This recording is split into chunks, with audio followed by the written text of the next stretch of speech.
Hai teman-teman, di sini saya akan membahas kuis hari ini, yaitu hari Rabu 21 Oktober 2020. Selamat menyaksikan ya.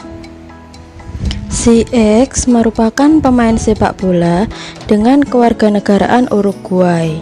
Namun karena proses naturalisasi, akhirnya pada 3 November 2010 ia resmi menjadi warga negara Indonesia dan dipanggil ke tim nasional sepak bola Indonesia. Proses perubahan kewarganegaraan tersebut merupakan contoh nyata dari A. Ius soli, B. Ius sanguinis, C. Asas teritorial, D. Stelsel aktif, E. Stelsel pasif. Oke, kita bahas dulu tentang apa itu asas kewarganegaraan ya. Jadi asas kewarganegaraan itu ada dua, yaitu ius soli dan ius sanguinis. Jadi ini asas kewarganegaraan itu ada dua, ius sanguinis dan ius soli. Untuk ius sanguinis ini berdasarkan keturunan atau orang tua. Keturunan atau orang tua. Nah, sedangkan untuk ius soli ini sesuai dengan tempat kelahiran. Tempat kelahiran. Oke, jadi udah bisa membedakan ya teman-teman. Asas kewarganegaraan ada dua, yaitu ius soli dan ius sanguinis. Nah, sekarang untuk ini tentang stelsel kewarganegaraan. Stelsel kewarganegaraan ada dua, yaitu stelsel aktif dan stelsel pasif. Ya, stelsel aktif itu artinya secara aktif melakukan tindakan hukum.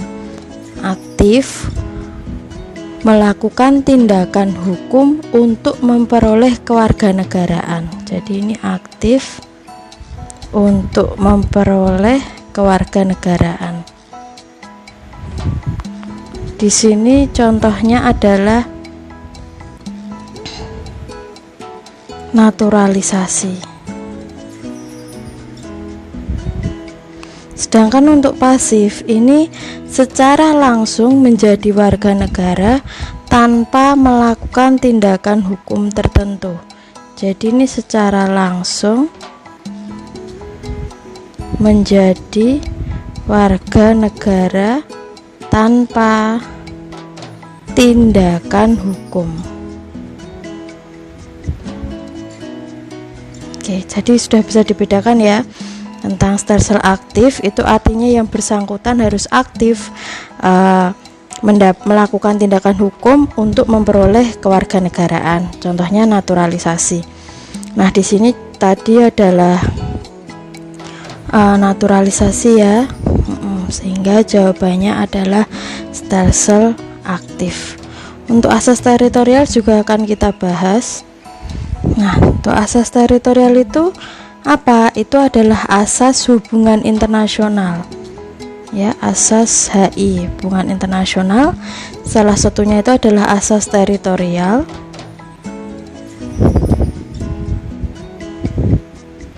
Nah, asas teritorial itu adalah asas yang didasarkan pada kekuasaan negara atas wilayahnya. Ya, jadi di sini negara itu berkuasa, negara berkuasa atas wilayahnya. Nah, ini misalnya ada tentang zona ekonomi eksklusif. Nah, itu masuk ke asas teritorial. Sekarang kita lanjutkan ke nomor 2, yaitu jumlah kuadrat dari dua bilangan adalah 32. Nah, di sini kalau kita tulis, kalau bilangannya kita misalkan A dan B, maka A kuadrat ditambah B kuadrat sama dengan 32. Jika perkalian dua bilangan tersebut menghasilkan bilangan kuadrat juga, nah perkaliannya A kali B itu juga menghasilkan bilangan kuadrat. Nah, di sini suatu bilangan yang apabila dikali menghasilkan bilangan kuadrat itu kan bisanya juga dikali bilangan itu sendiri. Misalnya saya punya angka 2, supaya dia menjadi kuadrat, maka supaya hasil kalinya ini menjadi kuadrat, maka kita kalikan dengan bilangan itu sendiri. Nah, itu juga bisa. Atau pakai permisalan, misalnya gini, misalkan ini dimisalkan dengan A itu adalah X, B itu juga X, ya, maka perkalian A kali B adalah X kali X sama dengan X kuadrat. Sehingga di sini kalau A sama dengan X dan B sama dengan X, maka sama artinya dengan A nya sama dengan B, sehingga selisih kuadratnya A kuadrat min B kuadrat sama dengan X kuadrat min X kuadrat sama dengan 0. Atau boleh juga kita uraikan di sini. Nah, kan tadi A kuadrat ditambah B kuadrat sama dengan 32. Sehingga di sini kalau A nya kita sama dengan kan B, berarti A kuadrat ditambah A kuadrat itu 32, 2A kuadrat itu 32, berarti A kuadratnya 32 bagi 2 yaitu 16, sehingga A nya 4. Nah, A nya 4 di sini, sehingga B nya sama dengan 4, A kuadrat min B kuadrat sama dengan 16 kurangi 16 sama dengan 0.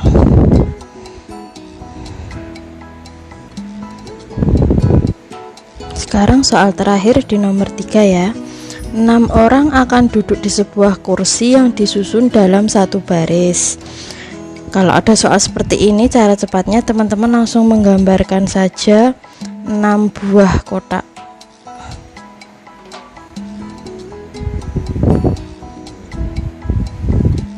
1, 2, 3, 4, 5, 6. A tidak mau bersebelahan dengan B atau C, berarti A ini nggak mau dekat dengan B ataupun C. D inginnya dekat dengan C, berarti di sini C ini pengen dekat dengan D. A ingin dekat dengan E, A pengen dekat dengan E, dan E ingin dekat dengan D, E nya pengen dekat dengan D. B tidak ingin didahului F, berarti ini B lebih awal daripada F, dan C berada di urutan terakhir, C nya di urutan terakhir, berarti ini otomatis adalah C. Pertanyaannya yang duduk di sebelah A, C nya paling akhir ya kan. Nah, tadi C maunya dekat dengan siapa? C maunya dekat dengan D, berarti ini ya, ini pakai ini aturan yang ini, C dekat dengan D. Selanjutnya, nah ini aturan yang ini ya, yang pertama ya. Terus setelah itu D maunya dekat dengan E, D dekat dengan E, berarti ini sampingnya adalah E. Setelah itu E maunya dekat dengan A, ya, A nggak mau dekat sama B, berarti di sini jangan diisi B, dan B harus mendahului F. Nah, gini ya teman-teman, berarti siapa yang duduk di sebelah A? Yaitu F dan E, sehingga jawabannya adalah D. Oke, sekian pembahasan malam ini. Terima kasih teman-teman.